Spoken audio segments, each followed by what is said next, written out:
Hi friends, स्वागत है आप सभी को हमारे यूट्यूब चैनल अग्रिक्टिव में। फ्रेंड्स, आज का जो टॉपिक है जानने की विभिन्न तरीके, डिफरेंट वेज ऑफ नोइंग। जानने की विभिन्न तरीके, इनके बारे में आज हम लोग जानेंगे। ये क्या है और ये कितने प्रकार के होते हैं। ज्ञान प्राप्ति के बहुत से साधन होते हैं। छात्र ज्ञान के इन्हीं विभिन्न साधनों द्वारा ज्ञान प्राप्त करते हैं। कुछ साधन जहाँ सैद्धांतिक ज्ञान प्रदान करते हैं तो कुछ व्यवहारिक ज्ञान प्रदान करते हैं। वास्तव में ज्ञान को साधनों में बांधना न्यायोचित नहीं है, क्योंकि प्रत्येक क्षण, प्रत्येक घटना हमें कुछ न कुछ ज्ञान प्रदान करती है। हम भले ही उसे न समझ सके, ज्ञान प्रदान वाले साधनों को हम अपनी सुविधा अनुसार विभिन्न वर्गों में विभाजित करते हैं। जैसे कि इस सुविधा अनुसार हम ज्ञान को, इन साधनों को निम्नलिखित वर्गों में बांटते हैं। पहला है भाषा, ज्ञानानुभूति। तीसरा संवेग। चौथा है प्रयोजन या तर्क। पांचवा है कल्पना। छठा है अंतर्ज्ञान और सातवां है विश्वास। इनके बारे में हम एक एक करके जानेंगे। चलिए भाषा के बारे में जानेंगे। भाषा क्या है? भाषा का मतलब है लैंग्वेज। भाषा वह माध्यम है जिसके द्वारा हम सर्वाधिक ज्ञान का आदान प्रदान करते हैं। हमारी दैनिक भाषा भी समाज के एक प्रभावशाली समूह द्वारा प्रभावित होती रहती है। भले ही हमें इसका एहसास न हो, भाषा के माध्यम से ही समाज अपना ज्ञान और संस्कृति अगली पीढ़ी को स्थानांतरित करता है। भाषा ज्ञान का संबंध स्थापित करने में मुख्य भूमिका निभाता है। भाषा के बारे में कुछ जानकारी। और दूसरा है ज्ञानानुभूति, सेंस परसेप्शन। ज्ञानानुभूति एक प्रक्रिया है जिसमें हम ज्ञान को बाह्य संसार से प्राप्त करते हैं। पारंपरिक रूप से यह माना जाता है कि इंद्रियां 5 होती हैं: आँख, कान, नाक, जीभ एवं त्वचा। प्रत्येक इंद्रियों को अपना विशेष कार्य होता है, जिसके माध्यम से प्रत्येक व्यक्ति को नई ज्ञान प्राप्त होती है।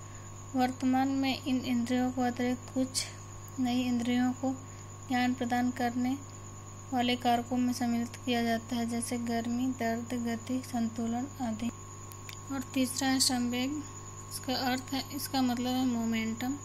संवेग को लेकर हमें सामने 2 दृष्टिकोण आते हैं। प्रथम प्राकृतिक दृष्टिकोण और दूसरा है द्वितीयक सामाजिक दृष्टिकोण।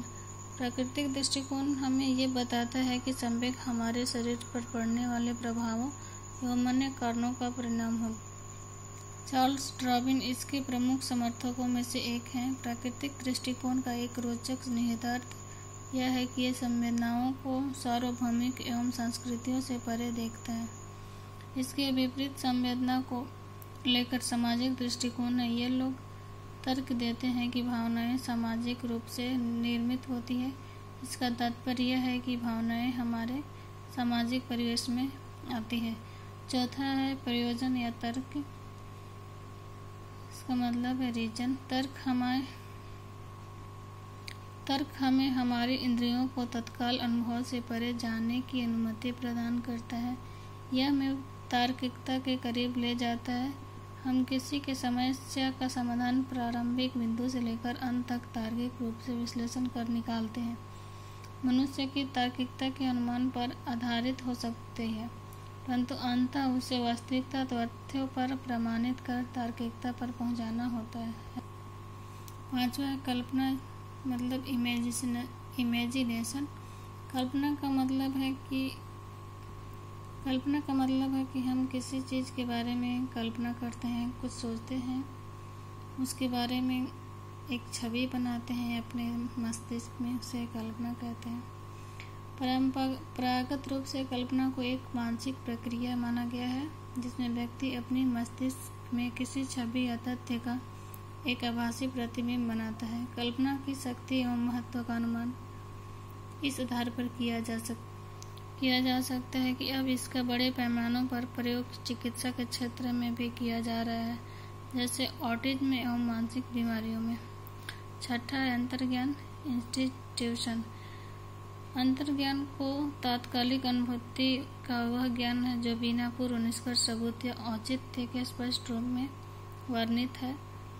अंतर्ज्ञान को तार्किकता के विपरीत कहा जाता है, क्योंकि इसमें तथ्यों को प्रामाणिकता को लेकर तार्किक प्रक्रिया को पालन नहीं किया जाता है। अंतर्ज्ञान को वृत्ति और सहज ज्ञान की अवधारणाओं से भी जोड़ा जाता है। अंतर्ज्ञान का प्रयोग अधिकांशतः नैतिक मामलों में किया जाता है, जिसके माध्यम से गलत या सही का निर्णय किया जाता है। अंतर्ज्ञान किसी व्यक्ति का अपना निजी अनुभव होता है, जो वह विभिन्न परिस्थितियों में उन तथ्यों को परिप्रेक्ष्य में प्राप्त करता है। और सातवां है विश्वास। विश्वास का मतलब है फेथ। विश्वास शब्द का प्रायः धार्मिक आस्था के लिए प्रयोग किया जाता है, लेकिन अन्य अर्थों में विश्वास का यह प्रयोग धर्मनिरपेक्ष रूप में किया जाता है। हालांकि अधिकतर विश्वास को भगवान या देवताओं में विश्वास के साथ जोड़ा जाता है और ऐसा करने वाले व्यक्ति को आस्तिक कहा जाता है। वैकल्पिक रूप से जब इसे अनुभव और वास्तविकता के साथ इसे जोड़कर देखा जाता है तो जो उस समय उसका संबंध है मानववाद के साथ हो। ये थी फ्रेंड्स हमारी आज की टॉपिक। आई होप ये वीडियो आप लोगों को पसंद आई हो तो प्लीज़ सब्सक्राइब कीजिए और लाइक कीजिए। Thank you.